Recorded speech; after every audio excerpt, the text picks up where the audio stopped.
जय हिंद दोस्तों, स्वागत है आप लोगों का आपके अपने चैनल टारगेट एजुकेशन में। दोस्तों, आज मैं आप लोगों के लिए बिहार बोर्ड मैट्रिक परीक्षा 2025 के लिए, जी हाँ, बिहार बोर्ड मैट्रिक परीक्षा 2025 के लिए वर्णिका भाग 2 का महत्वपूर्ण प्रश्नों को लेकर आया हूँ। जी हाँ दोस्तों, ये सभी प्रश्न बिहार बोर्ड मैट्रिक परीक्षा 2025 के एग्ज़ाम के लिए काफ़ी इम्पोर्टेंट है, तो इसे आप शुरू से अंत तक ज़रूर देखें। अगर आप मेरे चैनल पर नए हैं तो चैनल को सब्सक्राइब जरूर कर ले, बेल आइकन जरूर दबाइए ताकि इसी प्रकार की महत्वपूर्ण वीडियो की नोटिफिकेशन आप लोगों तक आसानी से पहुंच सके। तो दोस्तों, आइए शुरू करते हैं आज का पहला प्रश्न। जी हाँ, पहला प्रश्न है कि दही वाली मंगम्मा किस भाषा से अनुदित कहानी है। जी हाँ, दही वाली मंगम्मा जो कहानी है वह किस भाषा से अनुदित है, किस भाषा से लिया गया है। तो इसका सही आंसर है ऑप्शन ए, कन्नड़ भाषा से। जी हाँ, ऑप्शन ए, कन्नड़ भाषा की कहानी है। दोस्तों, इसमें टोटल प्रश्न इम्पोर्टेंट है, इसे आप शुरू से अंत तक जरूर देखें, आपका 10 नंबर जो है वो क्लियर हो जाएगा। नेक्स्ट है सेकेंड नंबर का कि बारी बारी से गांव के लड़के किसकी निगरानी कर रहे हैं। जी हाँ, बारी बारी से गांव के लड़के किसकी निगरानी कर रहे हैं। ऑप्शन है दलेई बांध की, गांव की, नदी की या मंदिर की। तो इसका सही आंसर है ऑप्शन ए, दलेई बांध की। नेक्स्ट है तीसरा प्रश्न कि कौन सा महीना माँ के लिए आराध्य देव बन गया था। जी हाँ दोस्तों, यह माँ कहानी से लिया गया प्रश्न है कि कौन सा महीना माँ के लिए आराध्य देव बन गया था। ऑप्शन है चैत महीना, अगहन महीना, ज्येष्ठ महीना या आषाढ़ महीना। तो इसका सही आंसर है ऑप्शन बी, अगहन का महीना, क्योंकि माँ जी को कहा गया था कि अगहन के महीना में मंगू ठीक हो जाएगी। नेक्स्ट है 4 नंबर का, पापाती बेहोश क्यों पड़ी थी। जी हाँ दोस्तों, पापाती बेहोश क्यों पड़ी थी। ऑप्शन है सिर दर्द के कारण, तेज बुखार के कारण, चोट लगने के कारण या पेट दर्द के कारण। तो इसका सही आंसर है ऑप्शन बी, तेज बुखार के कारण। जी हाँ, तेज बुखार के कारण ही पापाती बेहोश पड़ी थी। नेक्स्ट है 5 नंबर का प्रश्न कि अरे अपनी अमीरी दिखाने के लिए रस मलाई भेजी है क्या, यह किसने कहा। जी हाँ, ऑप्शन दिया गया है कि नारायण की पत्नी भवरी या कैलाश की पत्नी राधा या बीजू की पत्नी पुष्पा या इनमें से कोई नहीं। तो इसका सही आंसर है ऑप्शन सी, बीजू की पत्नी पुष्पा। जी हाँ, बीजू की पत्नी पुष्पा कहती है नारायण की पत्नी भवरी से, जब नारायण की पत्नी भवरी ने अपने बेटे के जन्मदिन के अवसर पर जब अपनी सास के लिए केक भेजी थी, मिठाई भेजी थी, तब बीजू की पत्नी कहती है कि अरे अपनी अमीरी दिखाने के लिए रसमलाई भेजी है क्या। इसलिए सही आंसर ऑप्शन सी। नेक्स्ट है 6 नंबर का कि मंगम्मा कहाँ की रहने वाली थी। जी हाँ दोस्तों, मंगम्मा कहाँ की रहने वाली थी। तो इसका सही आंसर है ऑप्शन ए, अबलूर के पास किसी गांव की। नेक्स्ट है 7 नंबर का कि लक्ष्मी के बड़े पुत्र का क्या नाम था। जी हाँ, लक्ष्मी के बड़े पुत्र का नाम क्या था। यह ढहते विश्वास कहानी से लिया गया है। ऑप्शन है अच्युत, गुणनिधि, लक्ष्मण या शंकर। तो इसका सही आंसर है ऑप्शन ए, लक्ष्मी का जो बड़ा बेटा था उसका नाम अच्युत था और गुणनिधि एक पढ़ा लिखा लड़का था और लक्ष्मण जो था लक्ष्मी का पति था। नेक्स्ट है 8 नंबर का कि मंगू की माँ अस्पताल को किसकी उपमा देती थी। मंगू की माँ अस्पताल को किसकी उपमा देती थी। ऑप्शन है गौशाला, पाठशाला, कारागार या छात्रावास। तो इसका सही आंसर है ऑप्शन ए, गौशाला। जी हाँ, मंगू की माँ अस्पताल को गौशाला समझती थी और इसलिए वह अपनी बेटी मंगू को कभी भी अस्पताल भेजना नहीं चाहती थी। नेक्स्ट है 9 नंबर का, I want that girl admitted now, ये किसने कहा था। I want that girl admitted now, यह किसने कहा। ऑप्शन है छोटे डॉक्टर, बड़े डॉक्टर, प्रशिक्षु डॉक्टर या नर्स। तो इसका सही आंसर है ऑप्शन बी, बड़े डॉक्टर। जी हाँ, यह नगर कहानी से लिया गया प्रश्न है और I want that girl admitted now ये बड़े डॉक्टर कहते हैं। नेक्स्ट है 10 नंबर का कि यह बात अच्छी नहीं लगती कि माँ महीने भर इधर उधर लुढ़कती रहे, यह किसने कहा? ऑप्शन है नारायण, पुष्पा, भंवरी, कैलाश। तो इसका सही आंसर है ऑप्शन डी, कैलाश ने। नेक्स्ट है 11 नंबर का कि दही वाली मंगम्मा कहानी किस लेखक द्वारा रचित है? यानी दही वाली मंगम्मा कहानी के लेखक कौन है? ऑप्शन है श्रीनिवास, सातकोड़ी होता, ईश्वर पेटलिकर या सुजाता। तो इसका सही आंसर है ऑप्शन ए, श्रीनिवास।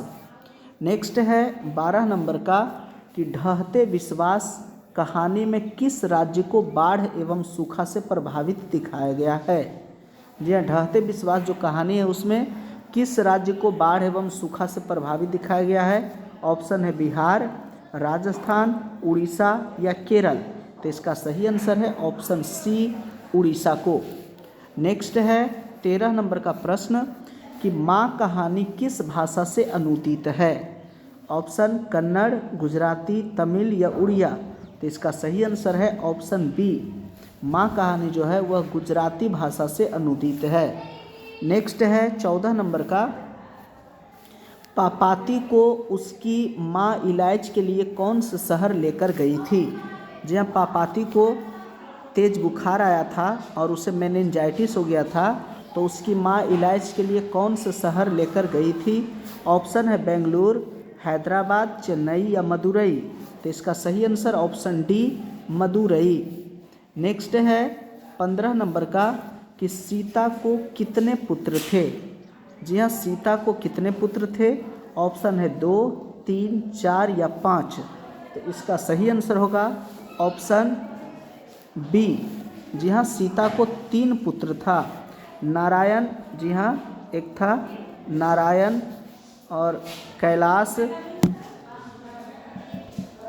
कैलाश और बीजू। इस प्रकार से 3 पुत्र था सीता को। नेक्स्ट है 16 नंबर का कि रंगप्पा कौन था? जी हाँ, रंगप्पा कौन था? ऑप्शन है जुआरी, व्यापारी, वकील या किसान। तो इसका सही आंसर है ऑप्शन ए, जुआरी। जी हाँ, रंगप्पा जो था वह एक जुआरी था। नेक्स्ट प्रश्न है 17 नंबर का कि ढहते विश्वास कहानी का प्रमुख पात्र कौन है? जी हाँ, ढहते विश्वास कहानी का प्रमुख पात्र कौन है? ऑप्शन है लक्ष्मी, सीता, गीता या मंगम्मा। तो दोस्तों इसका सही आंसर हो जाएगा ऑप्शन ए, लक्ष्मी। जी हाँ, ढहते विश्वास कहानी का जो प्रमुख पात्र है वह है लक्ष्मी। सीता जो है ये धरती कब तक घूमेगी उसका प्रमुख पात्र है। मंगम्मा, दही वाली मंगम्मा का ये मंगम्मा प्रमुख पात्र है, और गीता एक ऐसा ही नाम दिया गया है। नेक्स्ट है 18 नंबर का कि मंगू किस कहानी की पात्र है? जी हाँ दोस्तों, मंगू किस कहानी की पात्र है? ऑप्शन है दही वाली मंगम्मा, नगर, ढहते विश्वास या माँ। तो इसका सही आंसर है ऑप्शन डी, यानी माँ। जी हाँ, माँ कहानी का जो प्रमुख पात्र है वह मंगू है। नेक्स्ट है 19 नंबर का कि पापाती को कौन सा रोग था? जब पापाती को रोग हुआ था जिसके कारण उसकी मम्मी जो थी उससे मदुरई ले गई थी, तो पापाती को कौन सा रोग था? तो सही आंसर है ऑप्शन डी, मेनिंजाइटिस। नेक्स्ट है 20 नंबर का प्रश्न, धरती कब तक घूमेगी के रचनाकार कौन है? जी हाँ दोस्तों, धरती कब तक घूमेगी के रचनाकार कौन है? तो इसका सही आंसर है ऑप्शन डी, सावरदैया। जी हाँ, धरती कब तक घूमेगी के रचनाकार सावरदैया। नेक्स्ट है 21 नंबर का कि मंगम्मा के परिवार में कुल कितने सदस्य थे? तो मंगम्मा के परिवार में कुल 4 सदस्य था। एक स्वयं थी मंगम्मा, और दूसरी उसकी थी बहू, और एक था पोता और एक बेटा। तो इस प्रकार से मंगम्मा के परिवार में कुल 4 पुत्र थे, 4 सदस्य थे। नेक्स्ट है 22 नंबर का कि गुण निधि कहाँ से लौटा था? जी हाँ दोस्तों, गुण निधि एक पढ़ा लिखा लड़का था। वह कहाँ से पढ़ कर के लौटा था? ऑप्शन है कोलकाता, राउरकेला, जयपुर या कटक।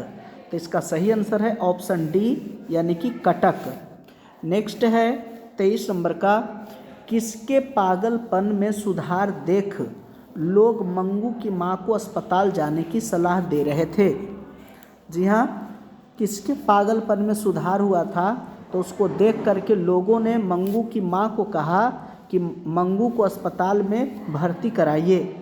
तो इसका सही आंसर है ऑप्शन ए कुसुम। जी हाँ, कुसुम एक अच्छी लड़की थी, लेकिन वह अचानक पागल हो गई थी और उसे उसके परिवार वाले जब अस्पताल में भर्ती कराए तो कुसुम फिर से ठीक हो गई।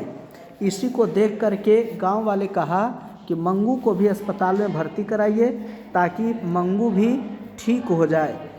तब जा कर के मंगू की माँ मंगू को अस्पताल में भर्ती कराने के लिए तैयार होती है।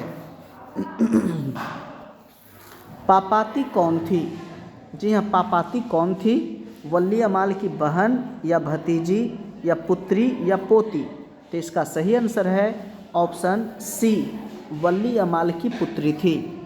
नेक्स्ट है 25 नंबर का, किस दिन सीता को लगा कि लापसी बिल्कुल फीकी है? जी हाँ दोस्तों, सीता को लापसी खाने के लिए मिला था और वो बिल्कुल फीका लगा। तो वो किस दिन लगा था ऐसा? तो इसका सही आंसर हो जाएगा ऑप्शन ए, नाहर सिंह जी वाले दिन। जी हाँ, नाहर सिंह जी वाले दिन ही सीता को लगा कि लापसी बिल्कुल फीकी है। 26 नंबर का है कि बाढ़ के पानी को रोकने के लिए गांव के लोग किस बांध को मजबूत करने का प्रयास कर रहे थे? ऑप्शन है हीराकुंड, दलेई, भाखड़ा, इनमें से कोई नहीं। तो इसका सही आंसर ऑप्शन बी, दलेई बांध। 27 नंबर का प्रश्न है कि माँ जी में मंगू को अस्पताल में भर्ती करने के बाद क्या परिवर्तन हुआ? जब मंगू की माँ मंगू को अस्पताल में भर्ती करने गई तो भर्ती करने के बाद मंगू की माँ में क्या परिवर्तन हुआ? ऑप्शन है बहुत प्रसन्न हुई, पोते की सेवा में लग गई, वह भी पागल हो गई, या इसमें से कोई नहीं। तो सही आंसर है ऑप्शन सी, वह भी पागल हो गई। नेक्स्ट है 28 नंबर का कि धरती कब तक घूमेगी कहानी का प्रमुख पात्र कौन है? ऑप्शन है पापाती, मंगम्मा, लक्ष्मी या सीता। तो सही answer option D, Sita. Next है 29 नंबर का कि पापाती अस्पताल में भर्ती क्यों नहीं हो पाई? जब पापाती को मेनिंजाइटिस बुखार था और उसको उसकी माँ मदुरई ले गई थी अस्पताल में भर्ती कराने के लिए, तो वह भर्ती क्यों नहीं हो पाई? तो इसका सही आंसर है ऑप्शन ए, वल्ली अमाल की अशिक्षा के कारण। वल्ली अमाल अशिक्षित थी जिसके कारण उसे पापाती को अस्पताल में भर्ती नहीं करा पाई। नेक्स्ट है 30 नंबर का कि सीता घर छोड़कर क्यों चली गई? यहाँ सीता जो है घर छोड़कर के चली जाती है, क्यों चली गई? तो ऑप्शन दिया गया है भोजन नहीं मिलने के कारण, 50-50 रुपये देने की बात सुनकर, घर अच्छा नहीं होने के कारण, या इनमें से कोई नहीं। तो इसका सही आंसर है ऑप्शन बी, 50-50 रुपये देने की बात सुनकर सीता घर छोड़कर चली गई। नेक्स्ट है 31 नंबर का और ये आज का अंतिम प्रश्न है कि अधिक बुद्धिमान कौन थी? जी हाँ दोस्तों, अधिक बुद्धिमान कौन थी? ऑप्शन है मंगम्मा, गांव की एक अन्य महिला, नंजम्मा, या इनमें से कोई नहीं। तो इसका सही आंसर है ऑप्शन सी, नंजम्मा। जी हाँ, नंजम्मा जो थी वो मंगम्मा की बहू थी और मंगम्मा से ज़्यादा चतुर, ज़्यादा बुद्धिमान मंगम्मा की बहू नंजम्मा थी, इसलिए इसका सही आंसर ऑप्शन सी। तो दोस्तों ये था आज का काफ़ी इंपॉर्टेंट प्रश्नों का ये सेट। आशा करते कि वीडियो आप लोग को अच्छा लगा होगा। यदि अच्छा लगा तो लाइक कीजिए, प्यारा सा कमेंट कीजिए। अगर अभी तक मेरे चैनल को सब्सक्राइब नहीं किया तो चैनल को सब्सक्राइब ज़रूर कर ले। वीडियो देखने के लिए बहुत बहुत धन्यवाद।